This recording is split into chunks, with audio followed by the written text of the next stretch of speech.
আমরা এখন পাঞ্চিতে খাইলাম এখানে নতুন ফোন টায়ার্ড। আসসালামু আলাইকুম everyone, after a long days of break আমি আমার নতুন ভিডিওতে আপনাদের সবাইকে জানাচ্ছি স্বাগত। আজকে অনেকদিন পরে জানাচ্ছি যে আমি এই দুর্গাপূজার ছুটিতে যাচ্ছি ঢাকার বাইরে। সো চলতে চলতে দেখা হবে, জার্নিটা শেয়ার করবো আপনাদের সবার সাথে। 1 অক্টোবর ঢাকা মোটামুটি ফাঁকা বলা যায়, কিন্তু শাঁখারীবাজার তাঁতীবাজারের এই রাস্তাটা প্রচুর জ্যাম ছিল, যেহেতু এখানে পূজায় অনেকেই ঘুরতে আসেন দূর দূরান্ত থেকে।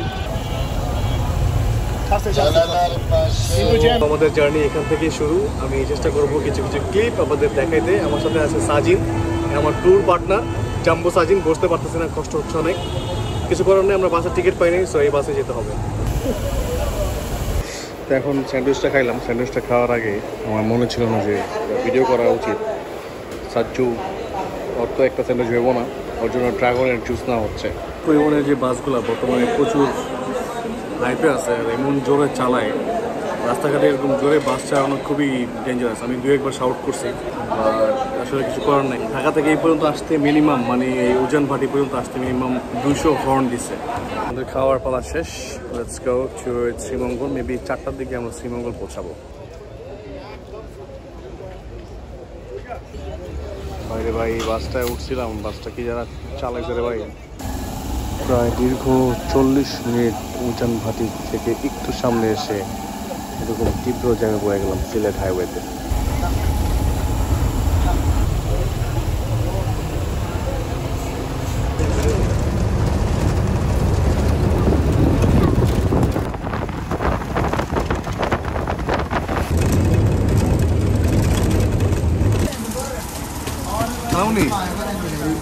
লোকেশনটা কি জানি, কাম কাজ নাই, সারাদিন মোবাইল চালায়। আমরা এখন একটু বাইরে যাব, দেখি কোথায় যাওয়া যায়।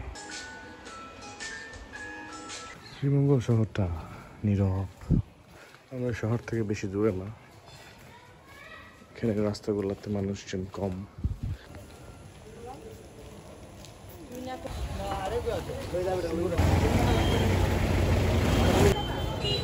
কি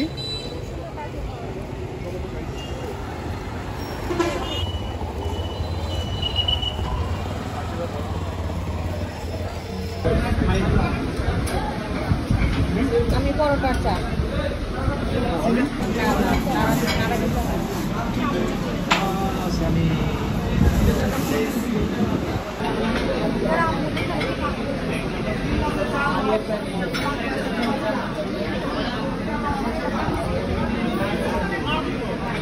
আমরা এখন পাঞ্চিতে খাইলাম, এখানে গ্রিলটা ট্রাই করলাম।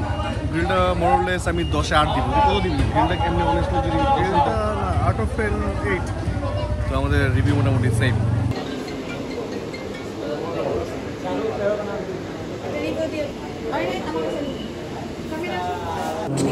সেকেন্ড ডে এখানে আমরা এখন বাগানের দিকে যাচ্ছি।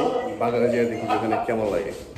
এনে নিয়ে যাবো না, এটা কথা হইলো সাজিন।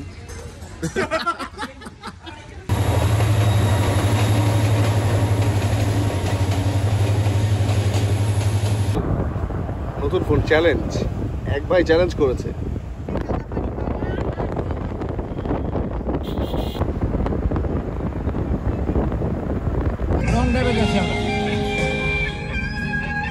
মাধবকুণ্ড, বড়লেখা, শামশেরনগর।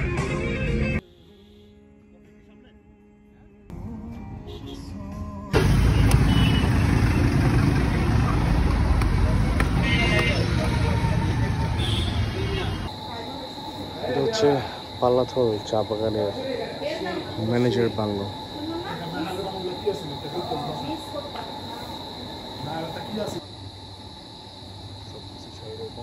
থাকা ভালো লাগে। এটা হচ্ছে আমরা ঠিক ইন্ডিয়ার পাশে, ডগি আছে, ডগি। এই যে বডি সাজিন জিনিসটা হঠাৎ করে চোখে পড়লো, পোস্ট অফিসের মতো। অনেক পুরনো একটা বাংলো, প্রায় 120 বছর হবে বা 100 বছর হবে। কাঠের স্ট্রাকচার।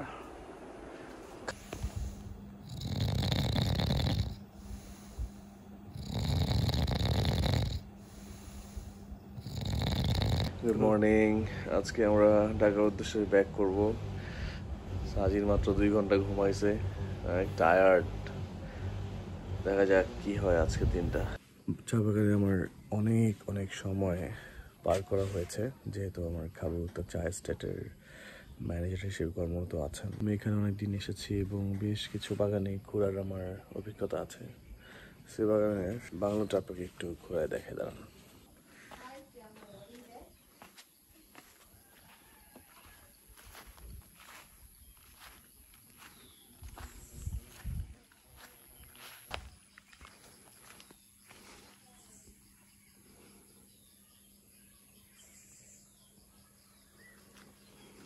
চা বাগান, একটা বাংলো। ওই বাংলোটা মোস্ট প্রবাবলি 120 বছর বা 100 বছর আগের,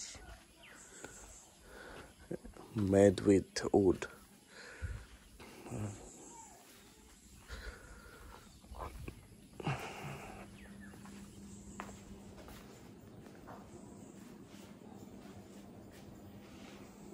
মজার বিষয় হচ্ছে এখানে নেটওয়ার্ক নাই, মোবাইল নেটওয়ার্ক নাই, বাট ইন্টারনেটটা কোনোভাবে আর কি এখানে পৌঁছেছে।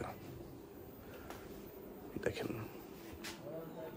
অনেক কিছুই নতুনভাবে আপডেট করা হয়েছে, বাট ম্যাক্সিমাম আগের old heritage.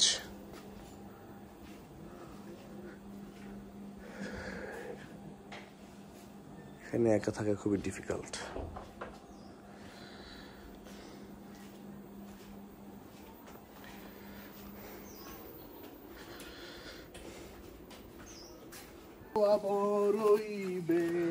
So we're leaving. আর জীবন এখানে আসবো কিনা জানি না। চা বাগানের experience is very different from the other places. এখানে থেকে অনেক আরাম এবং সব থেকে মজার বিষয় হচ্ছে এখানে খুব নিট অ্যান্ড ক্লিন, নীরব, স্তব্ধ পরিবেশ। এই পরিবেশটাকে আমি খুব এনজয় করি।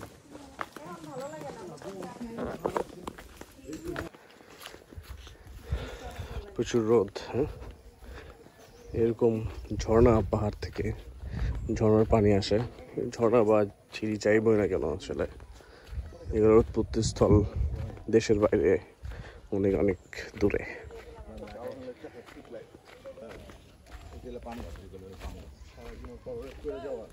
এখানে একটা ফ্যাক্টরি হওয়ার কথা ছিল, কিন্তু আলটিমেটলি এখানে ফ্যাক্টরি হয় নাই। টাকা খাওয়া লাগছে নাকি, স্ক্যাম হয়েছে।